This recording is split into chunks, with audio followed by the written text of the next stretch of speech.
Hi, this is Scott Garibay, and today we're going to talk about Dungeons and Dragons, and we're going to talk about a very good book, The Great Leveler by Walter Scheidel. It came out in 2018, and it says something that every dungeon master needs to be aware of, and every dungeon master needs to really be thinking about on a daily basis. So let's talk about this.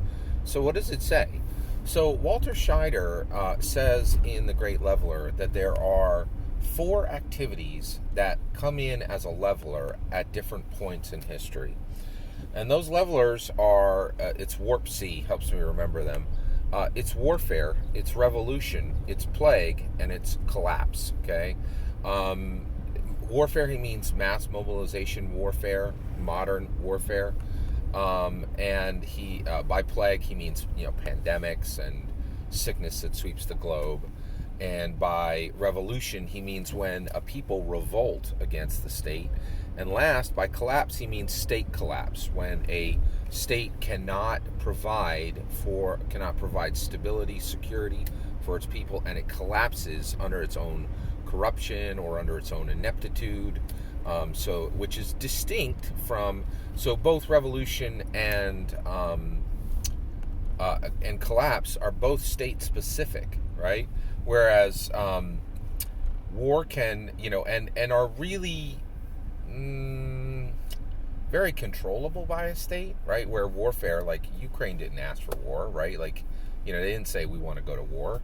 They actually were very good neighbors to Russia, and exactly like President Joe Biden said, everything they did was unprovoked and unjustified, and when Vladimir Putin attacked them, it was unprovoked and unjustified, right? So states can't always do something about war.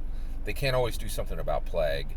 They can have responses. It doesn't mean those responses are going to be successful, but states can definitely make sure that they don't have revolutions, and they can definitely make sure they don't have collapse, right? So those last two are state specific. And this is an excellent book in that it talks about these as leveling inequality, right? So inequality naturally grows as humans. We naturally grow inequality as humans, right? It happens, it's terrible. We grow inequality through wealth. We grow inequality through laws. We grow inequality through things like climate activism. Like, here's a perfect example, right? Like right now, farmers are saying, "Hey, farmers, you can't use this good fertilizer." But look at that Learjet over there. That billionaire gets to keep his That billionaire gets to keep his toys, but you don't get to keep what you use to produce every single day. So as dungeon masters, we need to understand warfare, revolution, plague, collapse. We need to understand these to craft our own important worlds, right? And we also very much need to understand that these used to be abstract concepts for the players at our table, right? They didn't really know anything about warfare. Now every day they wonder if their lives will be ended by Vladimir Putin. Like, if you have American players, they don't know if they're going to live or die today, right? Like, they really don't, right? And then revolution, we don't really have a problem with revolution in America. Plague, we definitely have problems with plagues in America. And collapse, we don't have a problem with that. But some of these have become very real concerns. So be very aware from these, and I highly recommend The Great Leveler. That's my opinion. I'd love to hear your thoughts. Let me know in the comments below. Please consider liking and subscribing. Have a wonderful millennium.